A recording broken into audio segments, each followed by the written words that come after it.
हमारे मुख्यमंत्री हमारे अच्छे मित्रों में से हैं, सखा भी हैं, अच्छी पड़ती भी है, लेकिन जब यहाँ आते हैं तो आते हैं, अब जाते हैं लोग कहते हैं बाबा प्रणाम, आप वही अयोध्या वाले हैं ना जो भाजपा हरा दिए। हाँ भैया वही अयोध्या वाले हैं। अहंकार का ज्ञान था और रावण को ज्ञान का अहंकार था कि 400 के पार यदि भाजपा चली जाएगी तो हम संविधान को पलट देंगे। बयान का असर पूरा 84 कोशी परिक्रमा यानी बस्ती का जो बेल्ट है वो पड़ा है।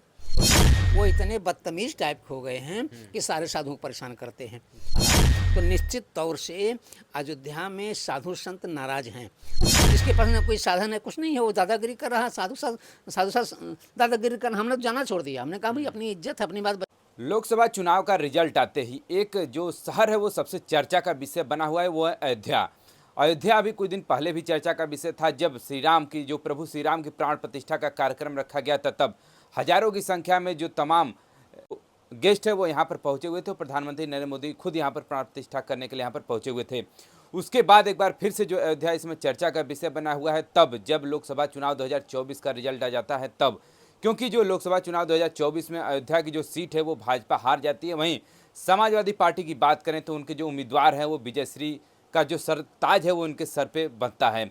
इसीलिए जो अयोध्या इसमें चर्चा का विषय बना हुआ है कि भाजपा का जो गढ़ माना जाता था, जो राम मंदिर घोषणा पत्र है उसमें इन्होंने शामिल रखा था कि हम आएंगे तो श्री राम प्रभु श्री राम का भव्य मंदिर भी बनवाएंगे। भव्य मंदिर भी बन गया, प्राण प्रतिष्ठा भी हो गया और अयोध्या का लोग कह रहे हैं कि चौतरफा विकास भी हो रहा है। लेकिन आखिरकार भाजपा की ही सीट यहाँ से क्यों हार जाती है, ये हम समझने के लिए गुरु जी के पास पहुँचे हैं, जो कि करपात्री महाराज हमारे साथ जुड़े हुए हैं। इन्हीं से हम लोग थोड़ा बातचीत करने का प्रयास करेंगे। गुरु जी बहुत बहुत स्वागत है और अपना बहुमूल्य समय देने के लिए बहुत बहुत धन्यवाद। अयोध्या के हारने का कई कारण हैं। एक तो संक्षेप में बोलूं कि प्रभु राम को अहंकार का ज्ञान था और रावण को ज्ञान का अहंकार था। परमात्मा हमारे भगवान श्री राघवेंद्र सरकार के एक मानस में है कि जो अपराध भगत कर करई राम रोष पावक सो जरई। जो अपराध भगत कर करई राम रोष पावक सो जरई। अयोध्या में भाजपा में एक तो हमारे श्री लालू सिंह जी ने एक बयान दे दिया कि 400 के पार यदि भाजपा चली जाएगी तो हम संविधान को पलट देंगे, संविधान संशोधन करेंगे। ये वक्तव्य उनका काफ़ी नुकसानदायक रहा। ये तो लोगों का कहना है कि अयोध्या ही नहीं, अयोध्या के अगल बगल तमाम सीटों पर भी इसका प्रभाव पड़ा है। नहीं, पूरा राम पथ पर उनके इस बयान का असर पूरा 84 कोशी परिक्रमा यानी बस्ती का जो बेल्ट है वो पड़ा है। अयोध्या, सुल्तानपुर, प्रतापगढ़, प्रयागराज, चित्रकूट, बांदा, यानी जिस जिस पथ पे राम जी गए थे वो सारा पथ जो है वो पराजित हो गया है। एक तो ऐसा बयान नहीं देना चाहिए। दूसरा बयान ये, दूसरी स्थिति ये रही कि अयोध्या में ये अयोध्या तपस्थली है, साधु संतों को है। भाजपा के समय में इतनी ब्रैकेटिंग अयोध्या हो गई है, चारों तरफ से इतनी पुलिस फोर्स की व्यवस्था हो गई है कि साधारण संत महात्मा को गेट पर रोक दिया जाता है। उनकी आईडी दिखाने के बाद ही प्रवेश नहीं दिया जाता है। अब संत भेष में होकर के एक साधारण सिपाही को, दरोगा को हाथ जोड़े पड़ता है कि भैया हम भीख मांग के लाए हैं, हमारी टाली है, हमारी गाड़ी है, हम लेके आए हैं, 2 कुंटल 4 कुंटल चावल लाते हैं, मांग करके रखते हैं। नहीं नहीं, आप एसपी से बात कीजिए, आप सीईओ से बात कीजिए, आप डीएम से बात कीजिए, और नहीं बात करना हो तो आप जैसी इच्छा क्या वैसे जाइए, उधर से जाइए, उधर जाइए, उधर जाइए। यानी यहाँ पर एक महात्मा का भूसा आया था ट्रक में और भूसे को भी रोड पे रोक दिया गया। कई दिन तक गायें जो हैं कई दिन तक गायें वहाँ बिना भूसा के रही हैं। वो महात्मा रो रहे थे, ये बगल के थे, मुझसे उन्होंने बात किया, आरएसएस से मैंने बात किया। तो एक तो प्रॉब्लम ये है, जब यहाँ कोई मेला होता है अयोध्या में, जैसे चैत्र रामनवमी होता है, तो अयोध्या के, फैजाबाद के, गोंडा के, बहराइच के तमाम लोग, बूढ़े बूढ़ा सब सामान लेके आते हैं, मंदिरों में रुकते हैं और मंदिर रुकने के बाद अपना चावल दाल आटा छोड़ कर जाते हैं, 10-20 रुपया जाते हैं। यही यहाँ के संतों के साल भर का खर्चा होता है। इसको इस प्रशासन ने रोक दिया। कोई बूढ़ा नहीं आ पाया, कोई औरतें नहीं आ पाई, सब कोई कटरा रोक दिया, कहीं कोई रोक दिया, कहीं कहीं रोक दिया। तीसरी व्यवस्था इनकी राम जन्मभूमि की जो व्यवस्था है, इन्होंने ये सिक्योरिटी मिलिट्री वाले कर रहे हैं, अच्छी बात है। एक और कोई यस IC या ऐसा का कोई है, मैं नाम पूरा नहीं जानता हूँ, ऐसा है सिक्योरिटी, वो इतने बदतमीज टाइप हो गए हैं कि सारे साधुओं को परेशान करते हैं। और कोई साधु जाता है, बाबा ये आए हैं। एक दिन तो मैं ही खुद गया था, मैं अंदर जा रहा था, लाइन लग के जा रहा था, तो कम से कम 15-20 लोग उसी लाइन से दौड़े हुए अंदर जा रहे थे। हमने उससे बोले, भाई ये 15-20 लोग लाइन दौड़े जा रहे हैं, कि इनका पास है क्या? कहीं आप कौन होते हैं पूछने वाले? पास नहीं, आप बाबा हैं तो बाबागिरी कीजिए। तो इस तरीके से हम लोगों के साथ व्यवहार हो रहा है, साधु संतों के साथ व्यवहार हो रहा है। तो निश्चित तौर से अयोध्या में साधु संत नाराज़ हैं। और ये साधु संतों को नाराज़ होने के है कि जो अयोध्या संतों 500 साल तक आप खुद जानते हैं हम लोगों ने कितना युद्ध किया है, 4.5 लाख लोगों ने बलिदान दिया है। जब आते हैं अयोध्या जाते हैं, सम्मान के साथ देखा जाता है, लेकिन इन्हें संतों को रोक दिया जाता है, उनका ID होने के बाद रोक दिया जाता है। वहाँ जाते हैं तो ये सिक्योरिटी वाले इनको समझते हैं कि भिखमंगा टाइप के हैं, जो बाहर से आते हैं पैंट शर्ट पहन के आते हैं, कुछ आते हैं, चाहे उनका PI पास हो या नहीं VIP पास हो, कैसे देख के चले जाते हैं, कैसे रुपया थमा देते हैं, कैसे पैसा थमा देते हैं, हम लोग नहीं जानकारी है।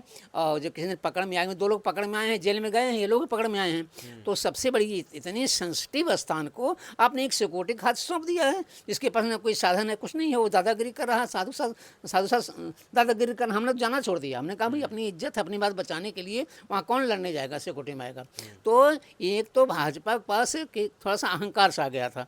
आप लालू सिंह से कोई कहीं वोट मांगने नहीं गए, कह रहे थे वोट हमें थोड़ा देना है, वोट तो आप नरेंद्र मोदी को देते हैं और जो है प्रधानमंत्री बनाते हैं, उन्हीं से काम लीजिए। अरे भैया, अयोध्या के वासी हैं, यही काम आपके आएंगे, यही सब काम आएंगे। कम से कम वार्तालाप आपको संयमित होना चाहिए। यही सब अयोध्या के हारने कारण है। बाकी अयोध्या प्रॉपर अयोध्या में जो वोट पड़ा हुआ है, प्रॉपर अयोध्या से लालू सिंह नहीं हारे हैं, ये किंवदंती लोगों के हैं।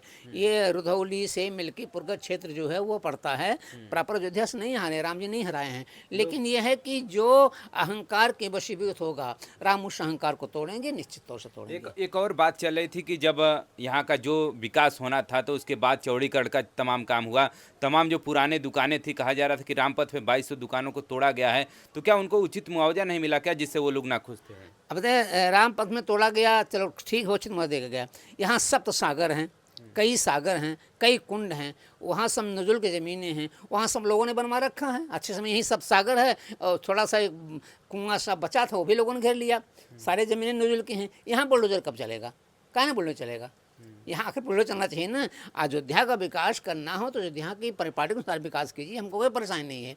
लेकिन जब आप ये देखने लगते हैं, हमारे मुख्यमंत्री हमारे अच्छे मित्रों में से हैं, सखा भी हैं, अच्छी पढ़ती भी है, लेकिन जब यहाँ आते हैं तो इन्हें साधु संतों से मिल के चले जाते हैं, जिनका कोई मतलब नहीं होता है। तो स्थिति निश्चित तौर से यह है कि भाजपा अयोध्या के लोग हारे हैं। एक तो यहाँ व्यापारियों ने हराया है और कुछ साधु संतों ने हराया है, और जो छोटे मोटे साधु महात्मा नित्य साधु दर्शन करने जाते हैं, आते हैं, भीख मांग के लाते हैं, उनको पुलिस के द्वारा, प्रशासन द्वारा परेशान किया जाता है। मैं भी एक उदाहरण हूँ। एक बार मैं अपनी गाड़ी से आ रहा था, उसमें कुछ चावल रखा था, आटा रखा था, गेहूँ रखा था, बाहर खड़ा कर दिया। दरोगा से कहा भाई हमको जान दीजिए, आइडेंटिटी कार्ड मेरा गाड़ी नंबर है। और दरोगा वहाँ गया तो 4-5 दरोगा बैठ करके समोसा और जो है मटर वटर खा रहे थे। हम हाथ जोड़े खड़े थे, वो लोग बैठ के खा रहे थे, मुस्कुरा रहे थे। तो उसी दिन मुझे लग गया था कि अब अयोध्या में संतों का अपमान हो रहा है, पाप हो रहा है। निश्चित अयोध्या में भाजपा को शपथ मिलेगी, और शपथ मिला इनको। तो आपके कहने का मतलब कि कहीं ना कहीं जो संतों का ये अनादर हो रहा है, उसकी वजह से भाजपा बहुत, हाँ, संतों का अनादर हुआ है, और संतों का अनादर हुआ है। इस बात की सही जानकारी हमने यहाँ के SHO से भी कहा था, यहाँ के CO से भी कहा था। लेकिन ये लोग एक बात सुनते फिर उधार लेते, अरे महाराज जी आपकी कोई बात होगी टेलीफोन कीजिए, हम देख लेंगे। अरे हमारी बात क्या है, हम तो पैदल चलने वाले हैं, चले आएंगे। लेकिन सबकी बात होनी चाहिए। कम से कम अयोध्या के साधु महात्मा जो ID लेके जाते हैं, लेकिन उनको तो आने जाना देना चाहिए, बहुत जाना देना चाहिए। इतनी सिक्योरिटी क्या हो गया भाई, आप क्या बचा लेके अयोध्या में, क्या करते हैं? SIS वाले जो वहाँ पर ड्यूटी दे रहे हैं, वो उनके पास सामने AK-47 दिया, सब कुछ दिया है, वो संतों का हाथ पकड़ लेते हैं अंदर दर्शन जाने पे, बाबा यहाँ ये बाबा ऐसे जाइए, बाबा ऐसे जाइए, बाबा ऐसे जाइए। जो अयोध्या कभी आए हुए नहीं थे, अयोध्या में इनका योगदान भी नहीं है, वो भी VIP हो गए हैं। वो संतों के ढकेल कर पीछे चले जाते हैं। ये दुखद स्थिति है। निश्चित तौर से इसमें परिवर्तन करना पड़ेगा। अगर नहीं परिवर्तन होगा तो इनको पुनः भुगतना पड़ेगा। एक और संदेश बड़ा तेजी के साथ वायरल हो रहा है कि मतलब लोग कहते हैं कि जाइए अयोध्या में दर्शन करिए और दर्शन करके सीधे अपने घर की तरफ बढ़िए, आप वहाँ से कोई प्रसाद मत लीजिए, आप वहाँ से कोई सामान ना खरीद लीजिए। तो ऐसा क्या लगता है कि जो ये अफवाहें उड़ रही हैं इससे क्या कहीं ना कहीं जो यहाँ के व्यापारी हैं उनसे उनको नुकसान होगा? मैं इसका समर्थन करता हूँ, होना भी चाहिए। गोस्वामी जी ने मानस में लिखा है कि जाके प्रिय न राम वैदेही अतजिए ताहि कोटि वैरीशम यद्यपि परम स्नेही। जाके प्रिय न राम वैदेही और तजिए ताहि कोटि वैरीशम यद्यपि परम स्नेही। यदि संत के भेष में रह करके, उपासना के भेष में रह करके 500 साल तक जिस भाजपा ने यहाँ पे राम मंदिर उद्धार कराया है, आप उस राम के अगर नहीं हुए हैं तो निश्चित आपका परित्याग होना चाहिए। तो मतलब कहीं ना कहीं इनको नहीं नुकसान, आपको नहीं लगता कि जो अयोध्या के वासी हैं, जो व्यापारी हैं, उनको नुकसान होगा इससे? तो नुकसान तो हो ही रहा है। हम लोग कथा कहने बाहर जाते हैं, बड़े सम्मान के साथ आते हैं। अब जाते हैं, लोग कहते हैं बाबा प्रणाम, आप वही अयोध्या वाले हैं ना जो भाजपा हरा दिए? हाँ भैया वही अयोध्या वाले हैं। अच्छा महाराज ठीक है, आए हैं तो कुछ ना कुछ हम लोग देंगे ही अयोध्या के नाते, लेकिन आप लोगों ने बहुत गलत काम किया है। ये सुनना पड़ रहा है हम लोगों को। चलिए देखिए, करपात्री महाराज जी हमारे साथ जुड़े हुए थे और इन्होंने बताया कि आखिरकार जो भाजपा की हार अयोध्या में हुई है उसका मुख्य कारण क्या था। अब इन्होंने अपनी राय बता दी है, अब आपकी क्या राय है कमेंट करके जरूर बताइएगा कि आखिरकार भाजपा की जो हार यहाँ पर हुई है क्यों हुई है। क्योंकि इतना बड़ा भव्य राम मंदिर का जो निर्माण, इतने वर्षों का जो वनवास लोग कर रहे हैं, 500 वर्षों का वनवास जो खत्म हुआ है, उसको भारतीय जनता पार्टी ने ही पूर्ण करने का काम किया है, लेकिन अयोध्या के लोगों ने उनको हराने का काम किया है। तो आखिरकार आपकी क्या राय है कमेंट करके जरूर बताइएगा। फिलहाल जो ये संदेश इसमें फैल रहा है उससे कितना नुकसान हो रहा है अयोध्या वासियों को, वो भी कमेंट करके जरूर बता सकते हैं। चलिए मिलते हैं किसी अन्य वीडियो के साथ। Thanks for watching this video.